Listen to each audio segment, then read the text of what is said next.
বৈঠকে একটা সুনির্দিষ্ট রূপরেখা না দিলেও অন্তত একটা সম্ভাব্য নির্বাচনী ডেট 6ই ডিসেম্বর একটা আশা ব্যঞ্জক একটা মন্তব্য করেছেন। এইটাকে সুনির্দিষ্ট রোডম্যাপের আওতায় নিয়ে আসুন। বাংলাদেশের আনাচে কানাচে ফুলের দোকানে ফুল থাকবে না, আপনাকে ফুলে ফুলে শুভেচ্ছা জানাবে এই দেশের জনগণ যারা ভোট দিতে পারে না 17 বছর। আমি ধন্যবাদ দিতে চাই আমাদের দেশপ্রেমিক সামরিক বাহিনীর সবচেয়ে সিনিয়র অফিসার হত্যাকর্তা বাংলাদেশ সেনাবাহিনীর সেনাপ্রধান, তিনি এই তো কয়েকদিন আগে স্পষ্ট করে বক্তব্য দিয়েছেন যে তার অধীনস্থ এই বাংলাদেশ সামরিক বাহিনীর কোন রাজনৈতিক উচ্চাভিলাষ নাই।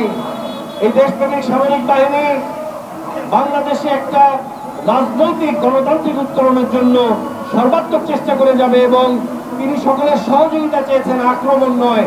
আমরা ধন্যবাদ জানাই তিনি প্রফেসর ইউনূসের কথার সাথে সমস্যারে বলেছেন যে দ্রুত একটা নির্বাচন ব্যবস্থার দিকে আমরা এগিয়ে যেতে চাই। এখন একটা বিষয় যেটা না বললেই নয়, এই যত সংকট এটা শুরু হয়েছে জবাবদিহিতা নষ্ট করার ফলে, ভোটাধিকার ক্ষুণ্ণ করার ফলে। এই সংকটের উত্তরণও একমাত্র সম্ভব জবাবদিহিতা নিশ্চিত করার ফলে, ভোটাধিকার ফিরিয়ে দেওয়ার ফলে। জনগণের রাষ্ট্রের মালিকানা, জনগণের মালিক, জনগণের হাতে যারা রাষ্ট্রের মালিক তাদের হাতে ফিরিয়ে দেওয়ার ফলে। কিন্তু এই সংকট উত্তরণের মাঝখানে আমরা দেখতে পাচ্ছি একটা কুচক্রী মহল।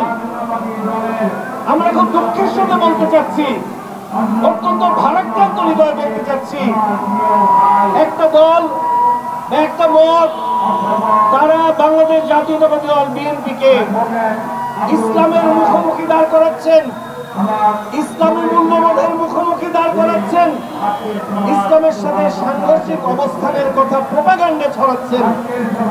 তারা মসজিদে মসজিদে গিয়ে জান্নাতের টিকিট বিক্রি করছেন। এই জান্নাতের ফেরিওয়ালাদের আমি একটু অনুরোধ করতে চাই, আপনারা যদি পিছনে তাকান তাহলে বুঝতে পারবেন ৭২-এর সংবিধান করার সময় বাকশালের জনক শেখ মুজিবুর রহমান সাহেব বলেছিলেন যে আর হবে ধর্ম নিরপেক্ষতা। এই ধর্ম নিরপেক্ষতা মানে ধর্মহীনতা নয়। তিনি ৪ঠা নভেম্বর অধিবেশনে বলেছিলেন, জনাব স্পিকার সাহেব, ধর্ম নিরপেক্ষতা মানে ধর্মহীনতা নয়। কিন্তু তিনি রিয়েলিটিটা মাইনে নেন নাই। তিনি জনগণকে রিয়েলিটি মাইনে নিতে বলেন, কিন্তু নিজে রিয়েলিটিটা বুঝতে পারেন নাই। ধর্ম নিরপেক্ষতার নামে সংবিধানে যে ধর্মহীনতা তিনি ঢুকিয়েছেন, আমি স্পষ্ট করে বলতে চাই, আজকাল মিথ্যা কথা বলা এত সহজ নয় ভাই। আপনি এখনই গুগলে যান, আপনি এখনই ইন্টারনেটে যান। সেকুলারিজম হলো ধর্ম নিরপেক্ষতার মূল শব্দ। ধর্ম নিরপেক্ষতা হলো এক তর্জমা, বাংলা অনুবাদ। সেকুলারিজমের আপনি সংজ্ঞায় যান, স্পষ্ট করে লেখা আছে, it is a political principle that separates religion from other limbs of human existence.